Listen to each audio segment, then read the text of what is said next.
The autumn morning broke soft and golden over the city, painting the old courthouse in shades of amber and rose. Judge Kasha Williams stepped out of her car in the employee lot, straightening her blazer and gathering the briefcase that held the Peterson hearing files. 23 years she'd walked these steps. 23 years of serving justice with quiet, dignity, and unwavering commitment. Today was supposed to be routine. She'd chosen casual, Friday attire and navy blazer over a cream blouse. Tailored slacks, comfortable flats for a long day on the bench. Her hair was pulled back simply, and she wore minimal jewelry. Just another professional woman heading to work, carrying the weight of cases that would change lives. Officer Marcus Rodriguez stood at his usual post near the main entrance, 3 stripes gleaming on his sleeve. 15 years on the force had carved deep lines into his face, not from wisdom, but from bitterness. He had a reputation that made defense attorneys uncomfortable, and a file of complaints that somehow never stuck. Power, he'd learned, protected its own. He spotted Kasha approaching, and something cold flickered behind his eyes. She watched his jaw tighten, watched him shift his weight, and step directly into her path. The morning sun cast his shadow across her, and she felt the first whisper of warning. "Courthouse is for official business only," Rodriguez announced, his voice carrying unnecessary aggression. His hand drifted toward his belt, not to his gun, but to the handcuffs hanging beside it.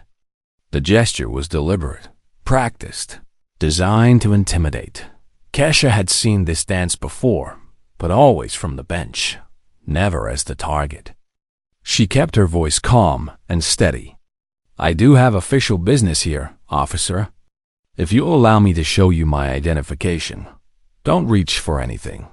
His words cut sharp across the morning air, loud enough that other officers began drifting closer, sensing confrontation like sharks, scenting blood and water.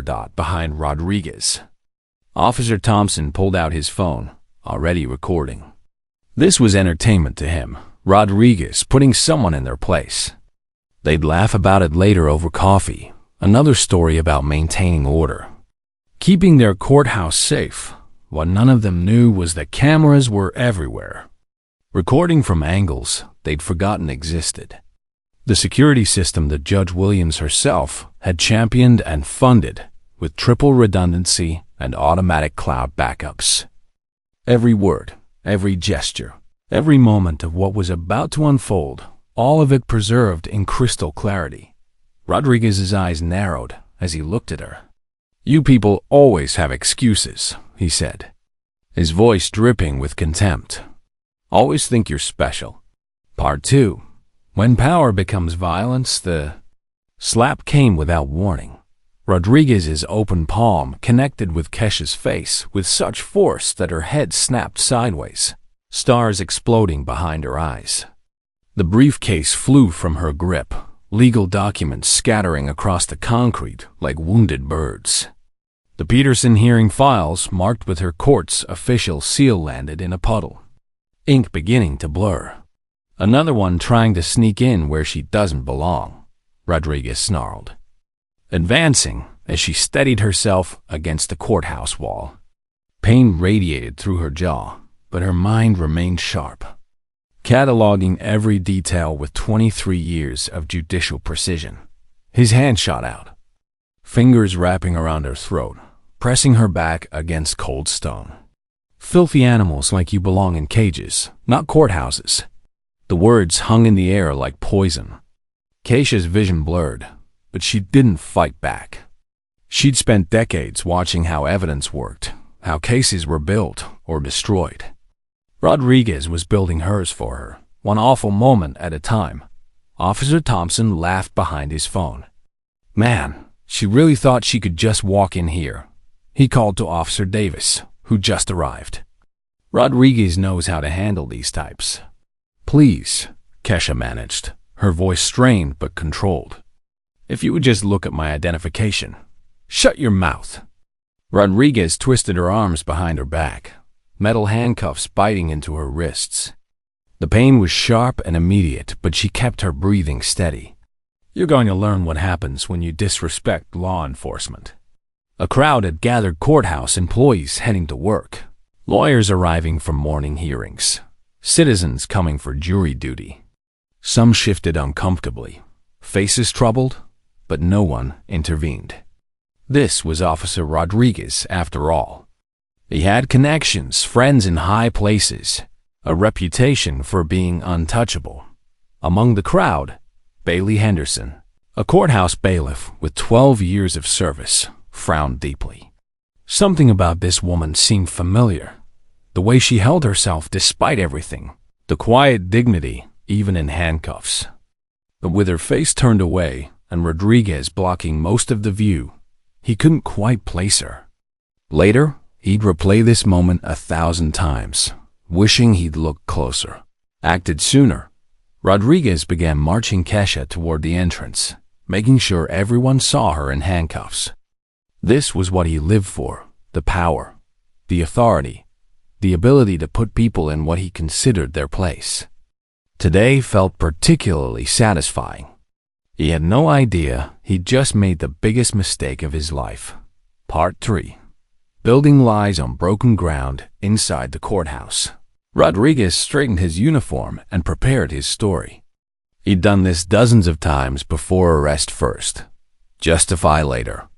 The system always backed the badge, always Dot in the small holding room. Keisha sat quietly as Rodriguez filled out the arrest report.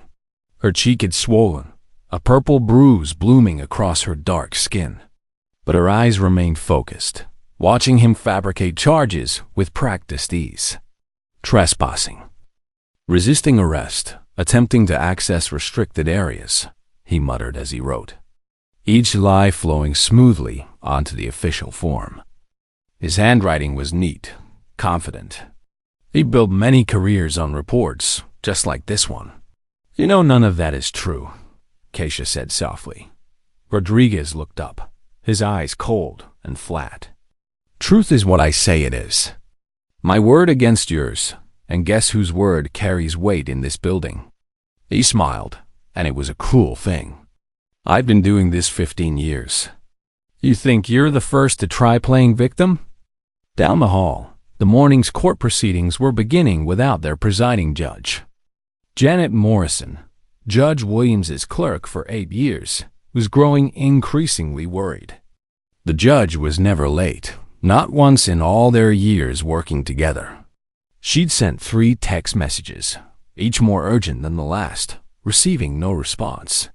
"Has anyone seen Judge Williams?" Janet asked Patricia from the records department, her voice tight with concern. "No, but there was some commotion outside earlier. Rodriguez arrested some woman trying to break in. Made quite a scene about it." A chill ran down Janet's spine. "What did she look like?" "I didn't see clearly, but Rodriguez was really rough with her. African-American woman, professionally dressed, carrying a briefcase full of legal documents." Janet's phone clattered to the floor. She knew. Somehow, in the pit of her stomach, she just knew. Meanwhile, Rodriguez was building his narrative with the other officers.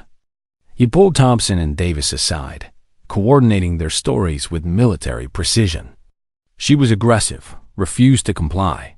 "Threatened me," he instructed. "We all saw the same thing, right?" "Whatever you say, Rodriguez," Thompson agreed, still reviewing his video carefully edited to start after the initial assault. "You know Harrison's sitting in for the criminal docket today, right? He always sides with cops." Rodriguez smiled, satisfaction warming his chest. Judge Harrison old school, tough on crime, and most importantly, someone who never questioned police testimony. This would be easier than taking candy from a baby. But even as Rodriguez celebrated his apparent victory, the courthouse's digital surveillance system was uploading every frame of footage to multiple secure servers, creating an unchangeable record of the truth. Part 4. The Theater of Injustice. The courtroom was packed when Rodriguez took the witness stand. Word had spread about the morning's arrest, another criminal trying to infiltrate the courthouse. Another example of Officer Rodriguez keeping everyone safe. Judge Harrison, filling in for the criminal docket, looked every inch the stern authority figure Rodriguez had counted on. "Your Honor," Rodriguez began, his voice steady and practiced.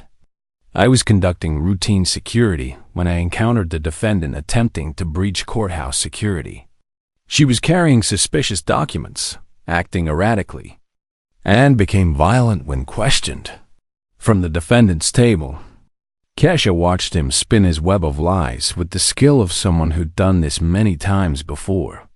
The bruise on her face throbbed with each heartbeat, but she remained perfectly still, her hands folded despite the handcuffs still binding her wrists.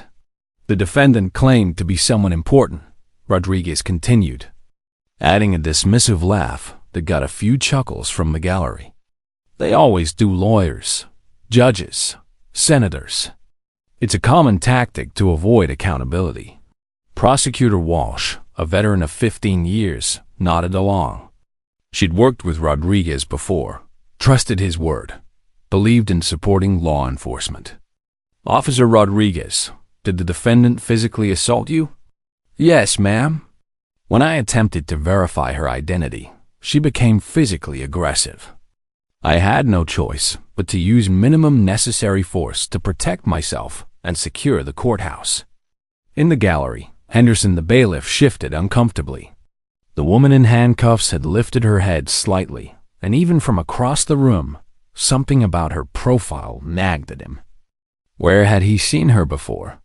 Why did her presence feel so familiar?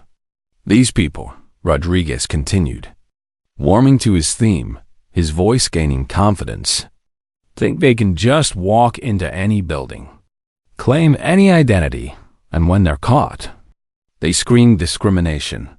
Well, not in my courthouse." The words hung in the air like a challenge to fate itself. "My courthouse."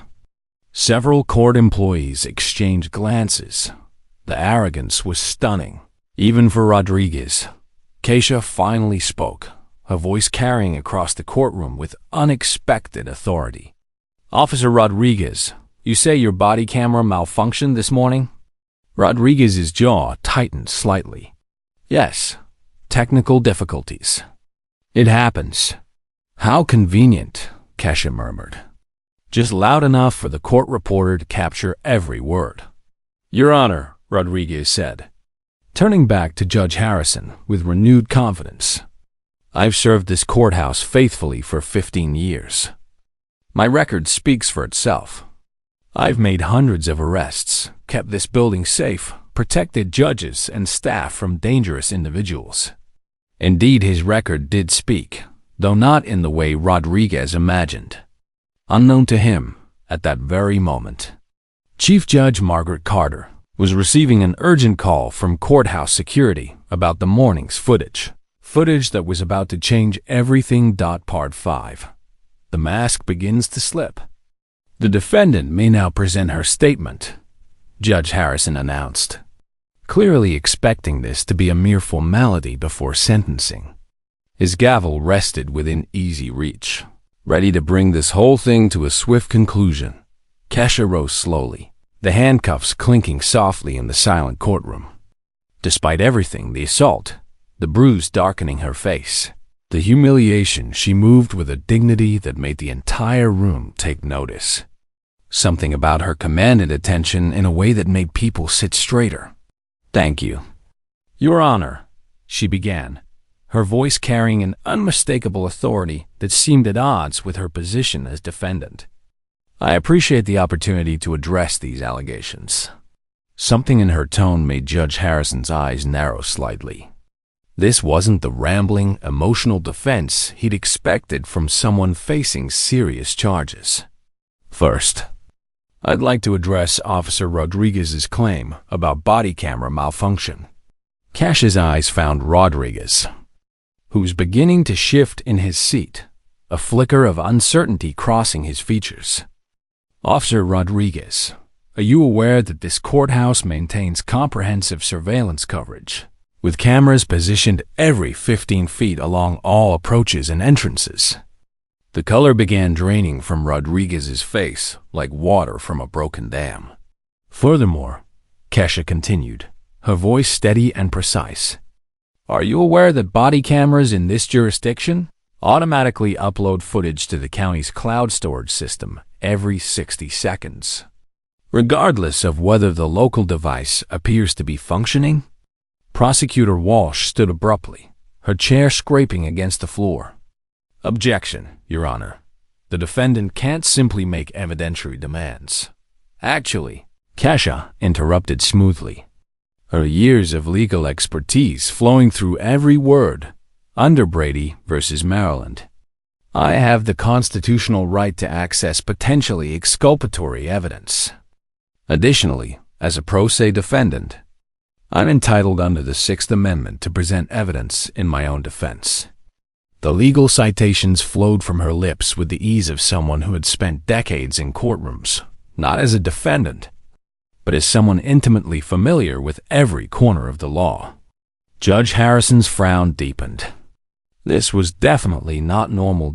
In the back row, Henderson the bailiff suddenly went rigid, his eyes widening. The way she moved, the way she spoke, the precise legal language, his mind finally made the connection, and his blood turned to ice. Officer Rodriguez testified that I was trespassing, Kesha continued, her voice gaining momentum.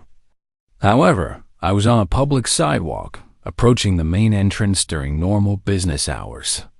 Under Committee for Industrial Organization, public sidewalks adjacent to government buildings are traditional public forums where citizens have a bar, constitutional right to be present. Rodriguez's face had gone from confident to confused to genuinely worried. He glanced around for support, but suddenly found other officers looking away.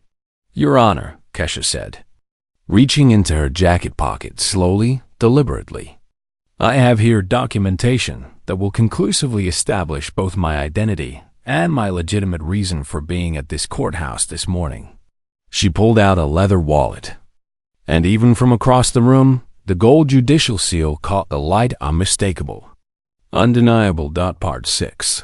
The reckoning begins. The 15-minute recess felt like an eternity. Word spread through the courthouse like wildfire, whispered conversations in hallways, frantic text messages, people literally running to courtroom 3 to witness what was about to unfold. The impossible had happened, and everyone wanted to see the moment truth came crashing down. In the holding room, Anderson stood before Kesha, his face pale with horror and shame. Judge Williams, Your Honor. I'm so sorry. I didn't recognize you, and when they brought you in, I should have, It's all right. Henderson, Kesha replied quietly, rubbing her wrists where the handcuffs had left angry red marks. You weren't part of this, but I need you to do something for me. Go to my chambers and bring my judicial robes. The black ones with the gold trim. She paused, her eyes meeting his with quiet intensity. And Henderson, bring my gavel too. The one from my swearing-in ceremony.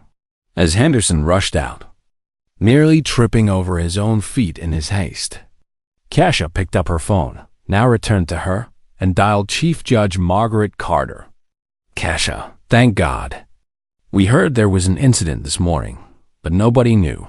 Margaret, I need you to secure all surveillance footage from this morning. Every angle, every camera, with multiple backup copies. Make sure nothing can be deleted or lost. Already done. Kesha. Margaret's voice cracked with emotion. What Rodriguez did to you, we have it all. Every second. It's worse than you can imagine. Oh, I can imagine quite well, Margaret, Kesha said softly, touching the bruise on her face. I lived it. Meanwhile, Rodriguez sat in the courtroom, his world crumbling around him like a sandcastle at high tide. Officers Thompson and Davis had quietly slipped out, abandoning him to his fate. His phone buzzed continuously with messages. Other officers who had heard what was happening, warning him to get a lawyer, to run, to do something, anything. But there was nowhere to run. Not from this. not from the truth captured on camera from every angle. When court resumed, the gallery was standing room only. Lawyers had abandoned their own cases to witness this historic moment. Court reporters from other courtrooms had come to observe. Even Judge Harrison had been replaced. He'd recused himself immediately upon learning who the defendant really was, his face ashen as he fled the bench. Then came the announcement that would be burned into everyone's memory forever. All rise. Henderson's voice boomed with more authority than anyone had ever heard from him. Court is now in session. The Honorable Judge Cassia Williams presiding. The silence was absolute and crushing. Rodriguez's legs gave out, and he collapsed into his chair like a puppet with cut strings. The man who had called her a filthy animal was now facing her from the other side of justice. Judge Williams entered in her full judicial robes, and suddenly everyone understood. This wasn't just any judge. This was their judge. The woman who had presided over this courthouse for 23 years, who had touched thousands of lives, who was respected across the entire legal community. Part 7. Truth Unveiled. Officer Rodriguez. Judge Williams said quietly from her rightful place behind the bench, her voice carrying the weight of 2 decades of judicial authority. You may remain standing. Rodriguez couldn't have stood if his life depended on it. He sat trembling, his hands gripping the edge of the table, as Judge Williams pulled out a tablet and began playing the surveillance footage on the courtroom's main screen.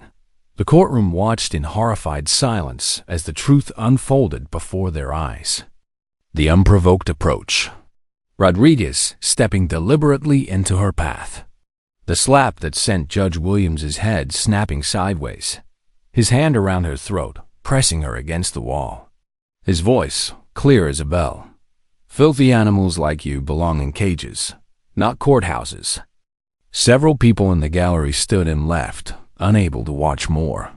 Others sat transfixed, witnessing the complete destruction of a man who had thought himself untouchable. Some were crying. The violence was shocking, but the casual hatred behind it was even worse. Officer Rodriguez. Judge Williams continued when the video ended, her voice steady despite the traumatic images everyone had just witnessed. Let's examine your distinguished career, shall we? She opened a thick folder, pages rustling in the silent courtroom. 47 formal complaints in 15 years. Let me read you some highlights.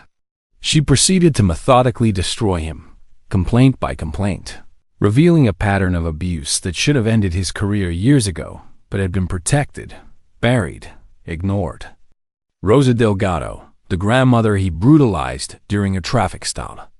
Jamal Washington, the honor student he'd framed with planted evidence. Dr. Michael Johnson, a respected surgeon arrested for looking suspicious in his own neighborhood. Each name was a life damaged. Each case was justice delayed. And now, finally, justice was demanding its due.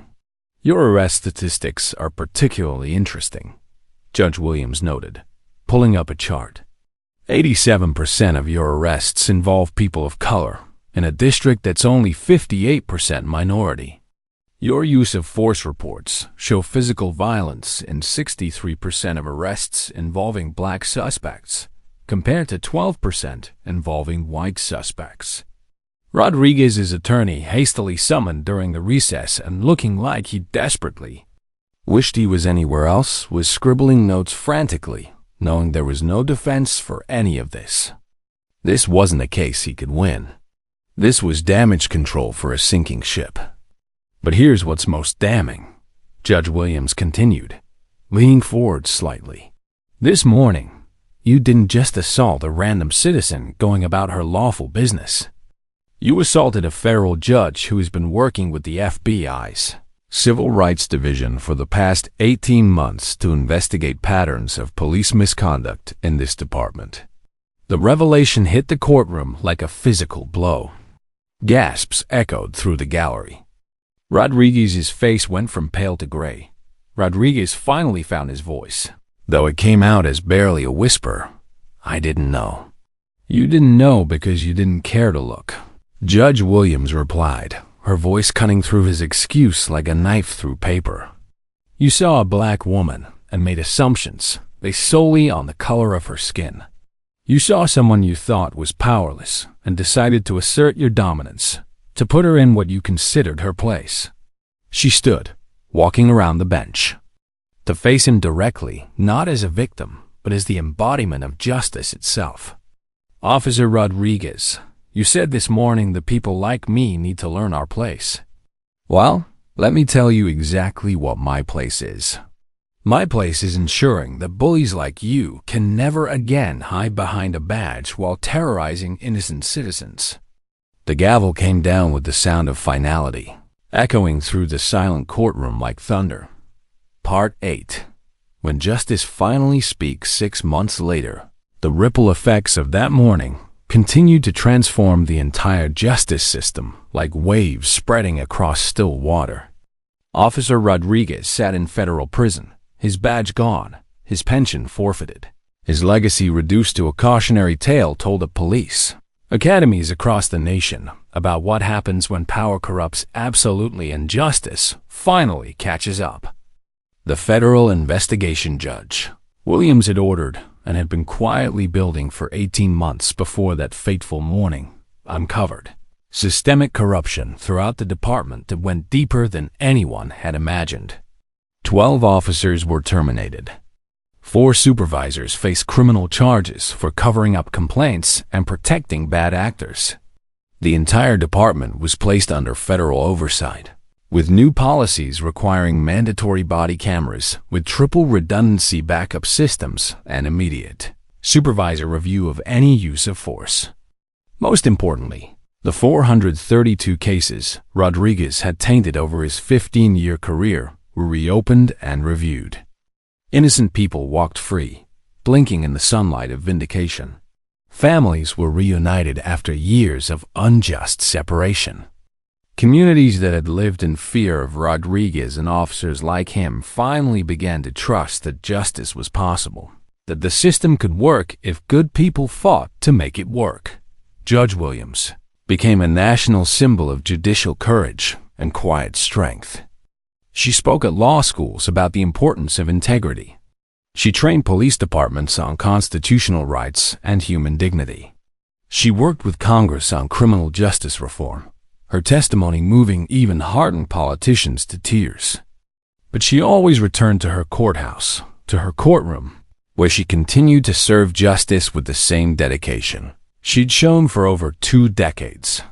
The courthouse itself was renamed the Justice Williams Federal Courthouse in a ceremony attended by hundreds.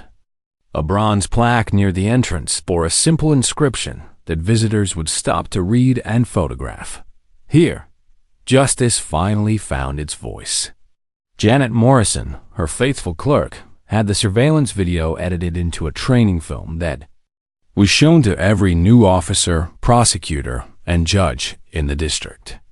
The moment when Rodriguez's face went from arrogance to horror as Judge Williams took the bench became known simply as the reckoning, a reminder that truth always surfaces. Eventually, Officers Thompson and Davis, who had laughed while recording the assault, were also terminated and faced federal conspiracy charges. Their cases became textbook examples, taught in law schools, of how passive participation in injustice makes one equally culpable. How silence in the face of wrong is its own form of evil. The young lawyers who witnessed the proceedings that day went on to become civil rights attorneys, public defenders, and advocates for justice reform.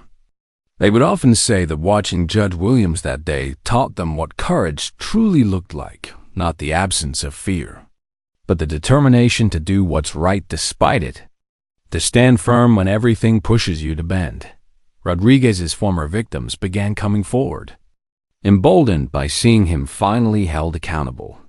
The county paid out millions in settlements, but more importantly, each victim received something money couldn't buy.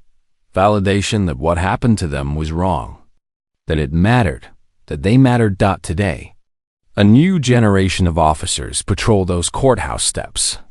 They're trained differently, supervised closely, and held accountable immediately when they stray from the path of justice. They know the story of Officer Rodriguez and Judge Williams. They know that the badge they wear is a privilege earned daily through service, not a license for abuse. And somewhere in federal prison, Rodriguez sits in his cell, finally understanding what it means to be powerless, to be judged, to face consequences for actions he once thought he could commit with impunity. The man who once declared the courthouse his now knows the deepest truth. Justice belongs to everyone, and no one, absolutely no one, is above the law. Judge Cassia Williams still arrives each morning at the same courthouse, walking the same steps where she was once assaulted. But now those steps represent something different, not a place where power was abused, but where it was finally held accountable. She carries her briefcase, reviews her cases, and serves justice with the same quiet dignity she's always shown Dodd, because in the end, justice isn't about revenge. It's about truth. It's about ensuring that what happened to her never happens to anyone else. It's about transforming pain into purpose and using power not to dominate, but to protect. The courthouse stands as a monument to that truth, and Judge Williams, humble, dignified, and unbroken, stands at its heart. The end. Remember, justice may be blind, but she sees everything. And sometimes, when the moment is right, justice wears judicial robes and carries a gavel engraved with truth.